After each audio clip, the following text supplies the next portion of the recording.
Coast. I went to see the Chargers and the Rams last week, and then I saw the Washington Commanders this past week, and it's just fun to be there.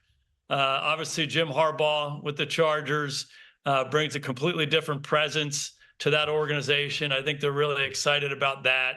They're talking a lot about how all the players were there for the entire offseason. One thing that was very noticeable to me, it didn't surprise me one bit because Harbaugh's an old school guy. I went out to practice and they were practicing football. It was organized. It was fast paced. The drills were clean. The guys were running from drill to drill. They knew what to do. They practiced hard. They practiced well. They finished things. And again, didn't surprise me. There's a lot of veteran coaches on his staff, guys who've been around for a long time. You know, they drafted Joe Alt with the first pick, offensive lineman from Notre Dame with pick number 5. And to me, that's an indicator of what they want their organization to be going forward. They're going to value offense and defensive linemen. They're going to value running the football. They're going to try to take pressure off of Justin Herbert. And the question becomes, do they have the skill around Herbert? You know, no more Mike Williams, no more Keenan Allen. So, you know, as they're trying to become a stronger, more physical team, the question will be, are they skillful enough? They certainly are at quarterback, but there's no question it's a new day and a new feeling with the Chargers. I went to the Rams the next day, and a little bit like... We're not going to talk about the Rams. We're talking about the Chargers. Okay, so this is a really cool soundbite that I wanted to highlight, because if you listen to what Jason Garrett is saying, he's highlighting the presence that Jim Harbaugh brings to the Chargers. And it's what I've been trying to talk about. Obviously, Jason Garrett has a lot more firsthand knowledge than I ever will.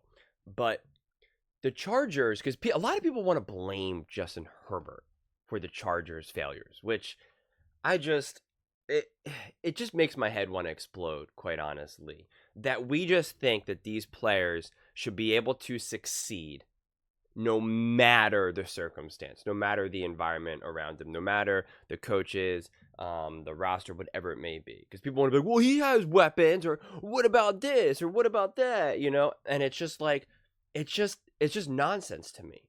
Football is such a complicated sport. Most people in your life, you don't even know like 30 people in your life. Right? Like you've never, I mean, the last time that you've even had 30 people in the same room of all people that you know, you haven't probably done it since you were in grade school, maybe college, if you went to college. Outside of that, like, let's not act like you guys know what it's like to be able to do all this. And yet a football team, not only the roster of 50 plus guys, but then all of the staff, it is a complicated beast with a million moving parts. Some coaches really know ball, but they don't know how to coach and do any of this other type of stuff. Other people know how to coach and they're great organizing, but they don't know the X's and O's. Or maybe they know the X's and O's, but they don't know how to manage personalities. It's such a complicated beast. And that's where the Chargers have been going wrong for years. And this is everything that Jim Harbaugh knows how to do, because he's also coached in so many different environments, from vastly different college programs, obviously have turned them all around, as well as pros in San Francisco, right? So like, Jim Harbaugh knows exactly what he's doing. He knows how to manage and coach professional athletes and personalities and a coaching staff, how to get a coaching staff, an elite coaching staff. He knows exactly what he's doing. He has this team. He's able to look at this team and know exactly what's wrong and what they need. And it was funny because people tried to call him out for drafting an O-lineman, and he's thinking like, what are you talking about? What did you want me to do? Like, because people were talking about, oh, like, is he going to draft J.J. McCarthy? Like, people are so obsessed with all the smoke and mirrors, all the fool's gold, everything that is just all sparkly and glittery. When in reality, Harbaugh knows exactly what it takes to win. He knows that in order to win, it's in the trenches. That if you have someone like a Justin Herbert, you need to have a great, gritty offensive line. Because if you buy Justin Herbert time in the pocket, he'll be able to pick apart the defense. He understands that. I mean, what does everyone say about the one year that Patrick Mahomes did not win the Super Bowl. They don't say, well, hey, Tom Brady, unless like people are really big Tom Brady fans, but they don't say, oh, it's Tom Brady. Tampa Bay was a better team. Everyone always says, and the biggest Patrick Mahomes fans always say, he had no offensive line. He had no offensive line. Now listen, I think that's an exaggeration to a degree. He definitely didn't have an O-line, and that definitely was a contributing factor. But this idea that if he had an O-line, that they would just pick apart Tampa Bay, I reject. But it is a perfect example of how important having a legit offensive line matters to a quarterback. So when you do that, when you have someone as elite, and yes, Justin Herbert is an elite quarterback. It's indisputable. Indisputable. He is an elite quarterback. You can do damage without a doubt. Now, like Garrett said, there is the question of, do they have enough skill pieces around him?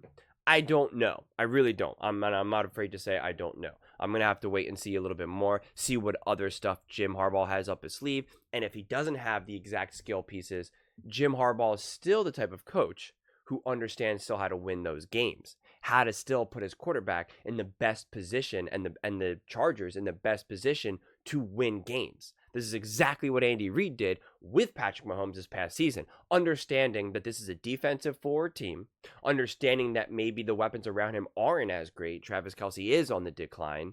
They are dropping a lot of balls. And so Andy Reid planned accordingly. He game planned accordingly. And Patrick Mahomes is humble enough and smart enough to fall in line and say, okay, I'm not going to force the ball down the field. I'm not going to try to put up 28 plus points. I'm not going to try to throw for 300 plus yards. I am going to have a down year statistically, but we're still going to win. We're going to put our team in the best position to win. And that is what Harbaugh and Justin Herbert will be able to do. There's not a doubt in my mind. These are two elite football minds, as well as a player, obviously, in Justin Herbert. So I think a lot of positives and nothing but optimism should be felt by the Chargers. But those are just my thoughts. I would absolutely love to hear yours. What do you guys all think? Do you think Harbaugh brings a different presence to the Chargers and that they can have immediate success? Let me know in the comments below. I read every single comment, so whether you agree with me or disagree with me, either way, let's get in some discussions, let's get in some fights, but ultimately, let's just have some fun. And please do consider subscribing. We are building an amazing community here, and I would absolutely love to see you part of it. I want to build something that we all genuinely feel connected to, something that we're really excited to be part of, and I think we're well on our way to doing it. Thank you so much, and see you next time.